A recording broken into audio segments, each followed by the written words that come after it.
Ready to move in premium triplex villas at Bachapalli APR Projects. మనవడంటే ఇలా ఉండాలి అనేలా చేశాడో యువకుడు. తాను చదువుకోకపోయినా ఇంజనీర్ అవతారం ఎత్తాడు. యంగ్ ఏజ్ లో అందరిలా ఎంజాయ్ చేయలేదు. హైటెక్ యుగంలో చేస్తున్న పనిని గిరిజనంలో చేసి చూపాడు. పేరుకు పేదోడైన గుణంలో ధనవంతుడని మించిపోయాడు. తన నాన్నని కన్న తల్లికి మనవడి రూపంలో రుణం తీర్చుకున్నాడు. అందరి చేత శభాష్ అనిపించుకున్నాడు. ఎవరా యువకుడు, ఏమా కథ ఇప్పుడు చూద్దాం.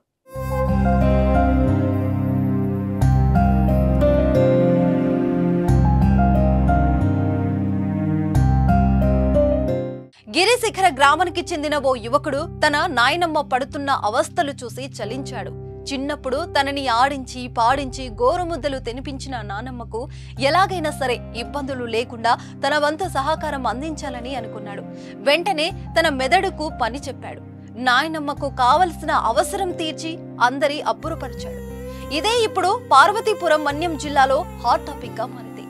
పార్వతీపురం మన్యం జిల్లా గుమ్మలక్ష్మీపురం మండలం దిగువ చోరపల్లి అనే గిరిశిఖర గ్రామంలో మండంగి చిన్నమ్మి అనే 75 సంవత్సరాల వృద్ధురాలు నివాసం ఉంటుంది. ఈమెకు కళ్ళు సరిగ్గా కనిపించవు. వృద్ధాప్యంపై పడటంతో సరిగ్గా నడవలేని స్థితిలో ఉంది. అయితే గిరిశిఖర గ్రామం కావడంతో ఆ గ్రామం నుండి ఏ చిన్నపాటి అవసరం ఉన్నా మైదాన ప్రాంతానికి రాక తప్పదు.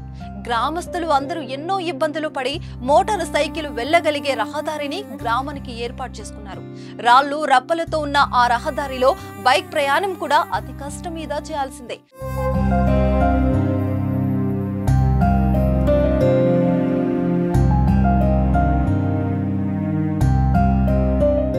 అయితే ఇదిలా ఉండగా చిన్నమ్మికి కురపం మండల కేంద్రంలోనే ఏపీ వికాస్ గ్రామీణ బ్యాంకులో బ్యాంక్ అకౌంట్ ఉంది. తనకు వచ్చే పెన్షన్ డబ్బుతో పాటు తన వద్ద ఉన్న కాస్తో కోస్తో డబ్బును ఆ అకౌంట్ లోనే దాచుకుంటుంది. తను దాచుకున్న సొమ్ము కోసం తన ఖాతా ఉన్న ఏపీ వికాస్ గ్రామీణ బ్యాంకుకు వెళ్లాల్సి వచ్చింది. కానీ ఆమె అక్కడకు వెళ్లలేని పరిస్థితి తలెత్తింది. కనీసం మోటార్ సైకిల్ పై కూడా కూర్చుని ఓపిక ఆమెకు లేదు. దీంతో ఆమె పరిస్థితి గమనించిన ఆమె మనవడు మండంగి శివ ఎలాగైనా సరే తన నాయనమ్మను బ్యాంకు వద్దకు తీసుకెళ్లి ఆమె అవసరం తీర్చాలని నిర్ణయించుకున్నాడు. ఎప్పటికప్పుడు తన నాయనమ్మ అనారోగ్యానికి సంబంధించిన అవసరం కానీ ఇతరత్ర చిన్నపాటి అవసరాలైనా తీర్చడానికి ఇబ్బంది ఉండకూడదనే ఉద్దేశంతో వినూత్నంగా ఆలోచించాడు. తన వద్ద ఉన్న పరికరాలతోనే తన నాయనమ్మను కూర్చునేలా ఒక వాహనాన్ని తయారు చేయడానికి సిద్ధమయ్యాడు. అనుకున్నదే తడువుగా వాహనం తయారీలో నిమగ్నమయ్యాడు. తన వద్ద ఉన్న పాత మోటార్ సైకిల్ చక్రాలు ఒక పట్టే మంచానికి బిగించి తాళ్లతో బలంగా కట్టి ఒక ట్రాలీలా తయారు చేశాడు. ఆ ట్రాలీలో కూర్చుంటే తన నాయనమ్మకు ఎండ తగులుతుందని ట్రాలీ పైన కర్రల సహాయంతో ఒక దుప్పటి ఏర్పాటు చేశాడు. అలా తయారు చేసిన ఆ ట్రాలీని తన మోటార్ సైకిల్ వెనక తగిలించి తన నాయనమ్మని తీసుకుని కురుపం బ్యాంకు వద్దకు తీసుకెళ్లాడు. అక్కడ బ్యాంకులో నగదు విత్డ్రా చేసుకుని తిరిగి ఇంటికి తీసుకుని వచ్చాడు.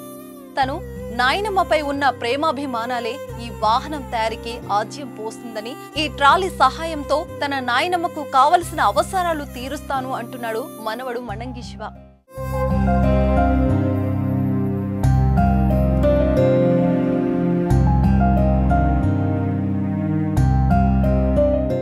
సుమన్ టీవీలో మీ పర్సనల్ అండ్ బిజినెస్ ప్రమోషన్స్ కోసం కింది నెంబర్కి కాంటాక్ట్ చేయండి.